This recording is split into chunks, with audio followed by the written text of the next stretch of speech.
ಜಮ್ಮು ಕಾಶ್ಮೀರದ ಪಹಲ್ಗಾಮ್ನಲ್ಲಿ ಪ್ರವಾಸಿಗರನ್ನ ಕೊಂದಂತಹ ಪಾಕ್ನ ಉಗ್ರ ನೆಲೆಗಳನ್ನ ಧ್ವಂಸಗೊಳಿಸಿದ್ದ ಭಾರತದ ಆಪರೇಷನ್ ಸಿಂಧೂರದ ಮತ್ತಷ್ಟು ಸ್ಫೋಟಕ ಮಾಹಿತಿಗಳು ಬೆಳಕಿಗೆ ಬರ್ತಾ ಇದೆ. ಪಾಕ್ನ 9 ಟೆರರ್ ಕ್ಯಾಂಪ್ಗಳನ್ನ ಉಡಾಯಿಸಿದ್ದ ಭಾರತದ ಮೇಲೆ ಪಾಕ್ ಕಾಲ್ ಕೆರೆದು ಚೀನಾ ಟರ್ಕಿ ಕೊಟ್ಟ ಶಸ್ತ್ರಾಸ್ತ್ರಗಳನ್ನ ಆಕಾಶದಲ್ಲೇ ಹೊಡೆದು ಉರುಳಿಸಿತ್ತು. ಅಷ್ಟೇ ಅಲ್ಲ, ಗಡಿ ದಾಟದೆ ಪಾಕಿಸ್ತಾನದ ಒಳಗೆ ಮಿಸೈಲ್ ಡ್ರೋನ್ಗಳನ್ನ ಹಾರಿಸಿ ಬೆಂಕಿ ಮಳೆ ಸುರಿಸಿತ್ತು. ಇದೀಗ ಆಪರೇಷನ್ ಸಿಂಧೂರದಲ್ಲಿ ಭಾರತೀಯ ಸೇನೆ ಏನೆಲ್ಲ ಶಸ್ತ್ರಾಸ್ತ್ರ ಬಳಕೆ ಮಾಡಿತ್ತು ಅನ್ನೋದರ ಬಗ್ಗೆ ಮಾಹಿತಿ ಲಭ್ಯ ಆಗಿದೆ.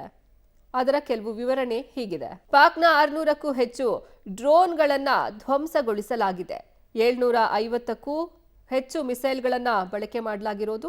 ಇನ್ನು 1000ಕ್ಕೂ ಹೆಚ್ಚು ಗನ್ ಸಿಸ್ಟಮ್ ಅನ್ನ ಬಳಕೆ ಮಾಡಲಾಗಿದೆ. 750ಕ್ಕೂ ಹೆಚ್ಚು ಮಿಸೈಲ್ಗಳ ಬಳಕೆ ಆಗಿರೋದು, 1000ಕ್ಕೂ ಹೆಚ್ಚು ಗನ್ ಸಿಸ್ಟಮ್ ಬಳಕೆ ಆಗಿದೆ. ಪಾಕ್ ಮೇಲೆ ದಾಳಿ ಮಾಡುವಂತಹ ಸಂದರ್ಭದಲ್ಲಿ L-70 ZU-23 ಗನ್ಗಳನ್ನು ಸಹ ಬಳಕೆ ಮಾಡಲಾಗಿದೆ ಈ ಭಾರತೀಯ ಸೇನೆಯಿಂದ. 15ಕ್ಕೂ ಹೆಚ್ಚು ಬ್ರಹ್ಮೋಸ್ ಸೂಪರ್ಸಾನಿಕ್ ಕ್ಷಿಪಣಿಗಳನ್ನು ಸಹ ಉಡಾವಣೆಗೊಳಿಸಲಾಯಿತು. ರಾತ್ರೋರಾತ್ರಿ ಸಕ್ರಿಯಗೊಂಡ ಏರ್ ಡಿಫೆನ್ಸ್ ಸಿಸ್ಟಮ್ ಇದು ಆಪರೇಷನ್ ಸಿಂಧೂರಾಗೆ ಭಾರತೀಯ ಸೇನೆ ಬಳಕೆ ಮಾಡಿರೋದು. ರಾತ್ರೋರಾತ್ರಿ ಏರ್ ಡಿಫೆನ್ಸ್ ಸಿಸ್ಟಮ್ ಅನ್ನು ಸಹ ಸಕ್ರಿಯಗೊಳಿಸಿ ಕೌಂಟರ್ ಅಟ್ಯಾಕ್ ಅನ್ನ ಕೊಡ್ತು ಭಾರತೀಯ ಸೇನೆ.